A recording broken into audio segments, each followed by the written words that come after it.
Imagine for a moment that you are a German officer in the winter of 1945. You're crouched behind the remains of a shattered wall in the Hochwald forest, listening. The battle has gone quiet. Too quiet. Your men are dug in around you, veterans of the Eastern Front, professionals who have survived 3 years of hell. They know how to read a battlefield. Then you hear it. Not the sharp crack of a rifle, not the deep boom of an artillery shell, just a strange, stuttering clatter from somewhere in the dark trees ahead. Clack, clack, clack, clack. It sounds cheap, almost apologetic, like someone shaking a tin can full of bolts. But you know that sound. Every German soldier on the Western Front has learned to recognize it. It's the sound that means the Canadians are close. Very close. Your sergeant, a man who fought at Stalingrad, who has seen everything the war can throw at him, turns to you with genuine fear in his eyes. He doesn't say American or British. He says one word, Canadian. And then the forest erupts. The weapon making that sound is the Sten gun. To the Canadian soldiers forced to carry it, it's known by less flattering names. The plumber's nightmare, the stench gun, that piece of junk. It looks like something assembled in a bicycle shop by someone who had never seen a real gun before. Its magazine sticks out sideways like a tumor. Its stock is a bent piece of metal tubing. The whole thing weighs less than most entrenching tools and costs about the same as 3 bottles of decent whiskey. The Canadian troops complain about it constantly. It jams in the cold. It jams in the mud. If you drop it, it might go off and shoot your friend. The safety doesn't work half the time. The magazines are garbage. And yet, here lies one of the strangest paradoxes of the Second World War. While Canadian soldiers cursed the Sten gun, cleaned it obsessively, and privately wished for American Thompsons, the German forces from the Wehrmacht to the Waffen-SS learned to hate this weapon with a burning, professional intensity. Why? Because in the hands of the Canadian Army, this cheap piece of stamped metal became something the Germans could not counter. It became the signature sound of the night raid. It became the weapon that killed more German soldiers per dollar spent than any other Allied firearm. And most humiliatingly of all, it became so effective that the Germans, the masters of military engineering, started making their own copies even as their propaganda called it a piece of junk. This is not a story about a great weapon. This is a story about how a terrible weapon in the right hands at the right time became something far more dangerous than its designers ever intended. To understand why the Germans hated the Sten gun, we must first understand what it actually was, and more importantly, what it was designed to be. Let's be clear. The Sten gun was never meant to be good. It was meant to exist. May 1940, Dunkirk. The British Expeditionary Force evacuates from France in chaos. They leave behind nearly everything: rifles, artillery, vehicles, and critically, submachine guns. Britain has lost the majority of its Thompson submachine guns, expensive American weapons that cost $200 each, a fortune in 1940 dollars. Now, Britain stands alone. The threat of German invasion is real. The army needs to rearm. It needs hundreds of thousands of submachine guns. It needs them immediately. And Britain is broke. The British government goes to 2 designers, Major Reginald Shepherd and Harold Turpin. The brief is brutal in its simplicity. Design a submachine gun that can be made by people who have never built weapons before, in factories that normally make bicycles and furniture, using the simplest possible tools. Make it fast to produce, make it idiot-proof to manufacture, and make it cheap, not affordable, cheap. What Shepherd and Turpin create is less a weapon and more an engineering philosophy distilled into metal. The Sten gun Mark II consists of 47 parts. Compare that to the German MP40 with 87 parts, or the American Thompson with over 100 parts. The Sten gun is not forged, it is not machined, it is stamped, welded, and assembled. The receiver is a simple steel tube. The barrel is a piece of drawn steel. The stock is bent metal tubing. There is no wood anywhere on the weapon. The magazine housing is welded at a 90-degree angle because it saves space and simplifies production, even though it makes the gun awkward to handle. The cost? £2, 10 shillings, less than $3 American. You could buy 3 Sten guns for the price of 1 Thompson. Britain produces over 4 million of them. Canada produces nearly 300,000 at the John Inglis Company in Toronto and at Long Branch Arsenal.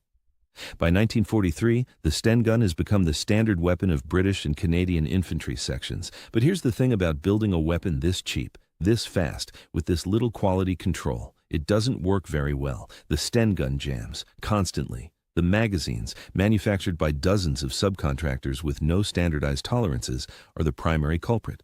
Some work perfectly. Others jam every third round. Soldiers learn to mark the good magazines with paint and hoard them like gold. Trading a good Sten magazine becomes an unofficial currency in some units. The weapon is uncomfortable. The magazine protruding from the left side makes it impossible to fire from prone without digging a hole in the ground. The bolt, running on two simple guide rods, is exposed and can pinch your fingers if you're not careful. The sling attachment points are positioned so poorly that the weapon constantly tangles, and it is dangerous to the user. The Sten gun fires from an open bolt. This means the bolt is held back by the sear when the weapon is cocked. When you pull the trigger, the heavy bolt slams forward, strips a round from the magazine, and fires it in one violent motion. This is a simple, reliable mechanism. But it has one terrifying flaw. If you drop the weapon, if you bump it against something, if you just set it down too hard, the bolt can jar loose and slam forward on its own. The gun will fire, sometimes 1 round, sometimes 5, sometimes it will empty the entire 32-round magazine in a single uncontrolled burst. There are documented cases of Sten guns discharging when leaned against a wall, of soldiers killed by their own weapon after dropping it in a truck, of entire sections diving for cover when a Sten gun clatters to the floor during a briefing. The Canadian Army issues stern, terrified warnings. Do not load your weapon until you are about to enter combat. Do not trust the safety catch. Do not carry the weapon cocked. Do not drop it, ever. The soldiers develop their own rules. Never stand directly behind a man carrying a Sten gun. Never, ever hand someone a loaded Sten. And never let a new replacement touch one until he's been properly trained. So we have a weapon that jams constantly, hurts to carry, and occasionally tries to kill its own user. And yet, when the Germans capture their first Sten guns during the disastrous Dieppe raid in August 1942, something unexpected happens. The German ordnance teams examine the captured weapons with a mixture of professional horror and fascination. The reports filed by German weapons inspectors are scathing. One officer describes the Sten gun as a weapon that looks like it was assembled from plumbing supplies by a madman. The construction violates every principle of German military engineering. The tolerances are loose, the finish is crude. There are visible weld marks. The metal is cheap stamped steel, not properly forged components. One inspector notes that the weapon appears to have been designed by someone who hates soldiers. But then the report takes a turn. Despite its crude appearance, the weapon is functionally effective. The rate of fire is controllable. The 9mm parabellum ammunition is identical to our own MP40. The weapon is light enough to be carried easily. And most concerning, the enemy appears to be producing them in vast quantities at negligible cost. The German high command begins to realize something uncomfortable. The Sten gun might be garbage, but there are so many of them, and the Allies are not running out. By 1943, intelligence reports from Italy confirmed German fears. Canadian units are equipped with shocking numbers of Sten guns. A typical Canadian infantry section of 10 men might have 3 Sten guns compared to the German standard of 1 MP40 per squad. This represents a massive concentration of automatic firepower. In close-quarters combat, in forests, in urban fighting, this gives the Canadians an overwhelming advantage. They can put out 3 times the automatic fire of an equivalent German unit. But the Germans are professional soldiers. They've faced automatic weapons before. What begins to truly disturb them is not the quantity of Sten guns, but how the Canadians are using them. December 1943. Ortona, Italy, a medieval town turned into hell. The Canadian 1st Division is fighting the German 1st Parachute Division, elite Fallschirmjäger, house to house in the narrow streets. The Germans have fortified every building. Every street corner is a killing zone. Standard tactics would result in a massacre. So the Canadians develop something new. They call it mouse-holing. Instead of advancing down streets, Canadian engineers blow holes through the walls of buildings. Infantry sections then charge through the dust and debris into the next structure, Sten guns firing from the hip. The German defenders are positioned to cover the streets, the doors, the windows. They are not prepared for enemies who come through the walls. A captured German paratrooper, interrogated after the battle, describes the terror of facing this tactic. You hear the explosion. Then through the dust come shadows with those rattling guns. Clack, clack, clack. You cannot see them clearly. They are firing while moving. By the time you turn to face them, they are inside your room. The Sten gun, despite all its flaws, has several accidental advantages in this nightmare environment. First, it is short. The overall length with the stock extended is just 30 inches.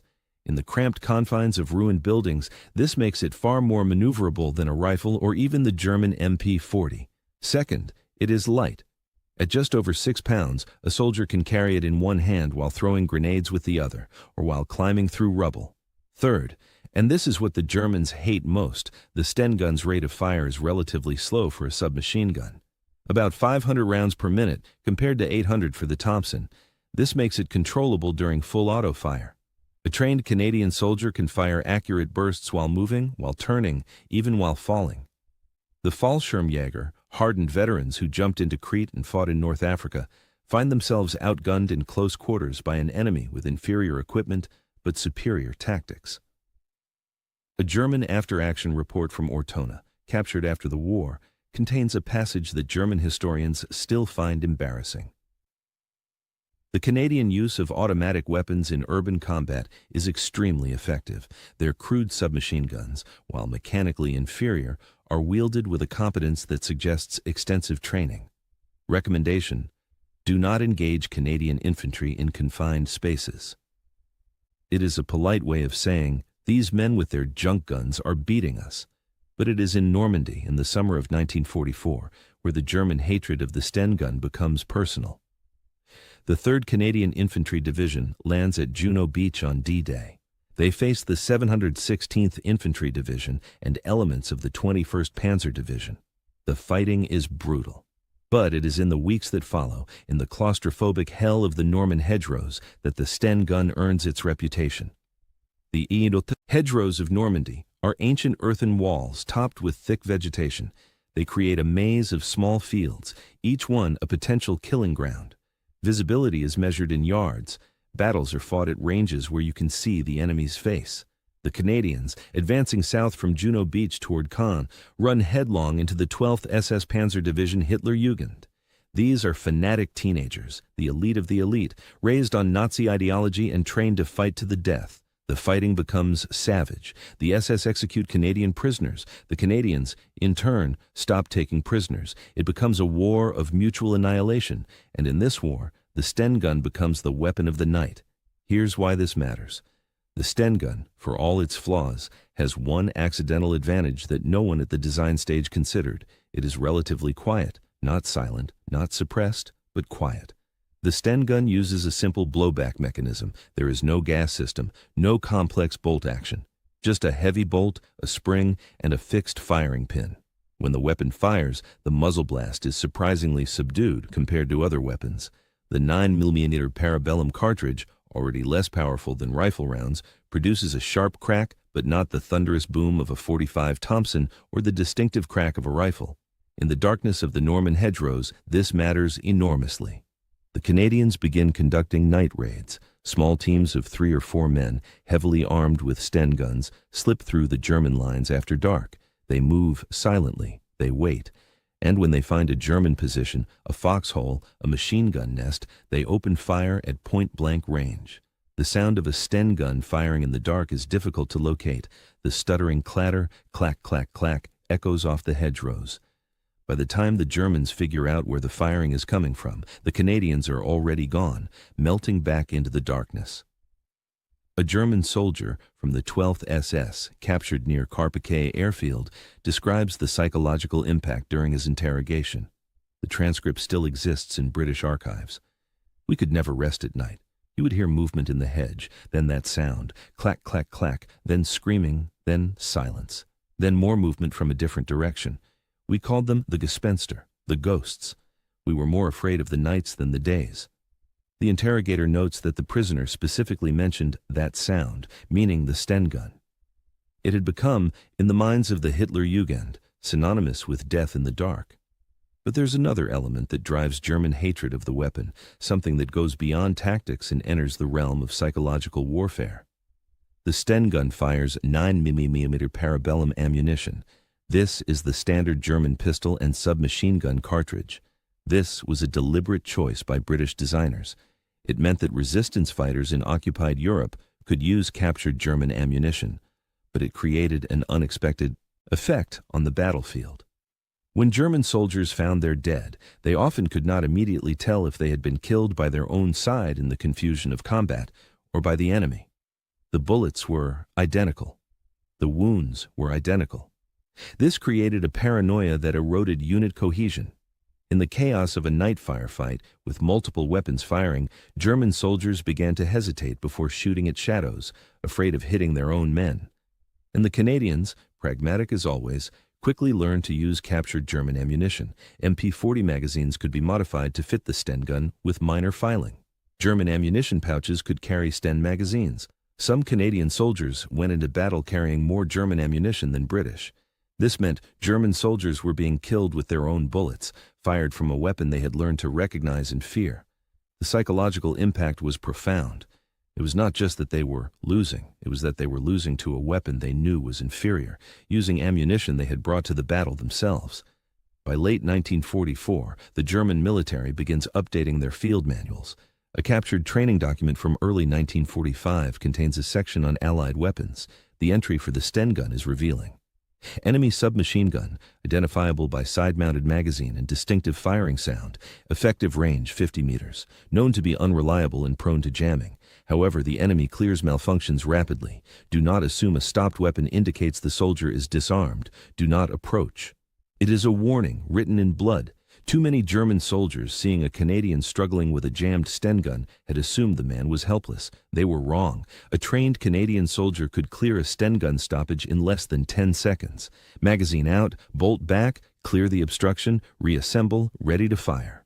And in that fatal miscalculation, in those 10 seconds of German confidence, the Germans died. But perhaps the most humiliating aspect of the German relationship with the Sten gun comes in 1944, when German engineers make a decision that would have been unthinkable in 1942. They start copying it. By late 1944, Germany is collapsing. Allied bombing has devastated the industrial base. The Soviets are advancing from the east. The Western Allies are pushing into Germany itself. The German army needs weapons desperately. The MP40, beautifully engineered and reliable, requires precision, machining, and skilled labor. Production rates are plummeting. Germany needs something simpler, something cheaper, something that can be stamped out quickly in whatever factories are still standing. The German engineers swallow their pride and create the MP3008. It is a Sten gun, with a vertical magazine and slightly modified internals, but it is fundamentally a German copy of the British Sten gun. The weapon that German officers had mocked in 1942 as plumber's junk is now being manufactured in German factories. The designation MP3008 is deliberately obscure, designed to hide the embarrassment, but every German soldier who receives one knows what it is. It's the enemy's weapon, made in Germany, because German engineering has failed to produce something better and cheaper. Approximately 10,000 are manufactured in the final months of the war. It is a humiliating admission of defeat, not on the battlefield, but in the philosophy of war production itself. The master race, the engineers of the Tiger tank and the V-2 rocket, are stamping out crude copies of a British weapon designed by two men in 1941. March 1945, the Hochwald Forest, the Canadian 2nd Infantry Division is pushing through the Siegfried Line. Private Tommy Chen of the Regina Rifle Regiment is crouched in a shell crater, his Sten gun across his knees. He's been in combat for 8 months. He's been issued 3 different Sten guns in that time. The first one had a cracked receiver and was replaced. The second one was lost when his truck hit a mine. This is his third. He hates it. The bolt sticks constantly. The magazine he's currently using is bent slightly, which causes a jam every 5th round. The weapon is so cold in the German winter that touching the metal with bare hands can cause frostbite. And yesterday, the gun fell out of the carrier during a rough road march and fired 3 rounds into the air, nearly hitting a lieutenant. But Tommy Chen is alive, and the German machine gun team that was in this forest yesterday is not. Because last night, in the rain and darkness, Tommy and his section conducted a night raid. They crawled through the mud, carrying their Sten guns with the magazines removed to prevent accidental discharge. When they reached the German position, they loaded their weapons in silence. Then they opened fire. The Germans, who had survived 2 years on the Eastern Front, who had fought from Stalingrad to Berlin, who knew every trick of infantry combat, never saw them coming. They never heard them approach. And when the Sten guns opened fire, they could not locate the source in the darkness and rain. Tommy's section killed or captured 15 German soldiers without taking a single casualty. The Germans found yesterday's battlefield this morning. They saw their dead. They saw the spent 9mm casings scattered in the mud, and they knew, without checking the markings, that the Canadians had been here. Because the casings were everywhere, in vast quantities, evidence of the stunning volume of fire that cheap submachine guns made possible. A German officer inspecting the site reportedly said to his men, "Pack up, we're falling back. I won't have my men slaughtered by ghosts with water pipes." It is March 1945. The war has 3 months left, and the Germans are still afraid of the Sten gun. The story of the Sten gun does not end with German surrender, it ends with a quiet, uncomfortable realization by military historians decades later. The Sten gun was one of the most effective weapons of World War II. Not because it was good, but because it was good enough, cheap enough, and simple enough to put overwhelming firepower in the hands of properly trained infantry. The British and Canadians produced millions of them at a tiny fraction of the cost of German or American weapons. This meant that Canadian infantry sections could carry 3 or 4 Sten guns, giving them firepower that German units, limited by cost and production capacity, could never match. The weapon's unreliability was mitigated by training. Canadian soldiers learned to maintain, clear, and operate the Sten gun in conditions that would disable more complex weapons. They turned the weapon's flaws into a training filter. If you could keep a Sten gun running in the mud, cold, and chaos of combat, you were a professional. And the Germans, despite their technological superiority, despite their legendary engineering, could not counter it. They could not counter the night raids. They could not counter the overwhelming automatic firepower in close combat. They could not counter the fact that Canadian soldiers were killing them with a weapon that cost less than a decent pair of boots. In the end, the German hatred of the Sten gun was not about the weapon itself.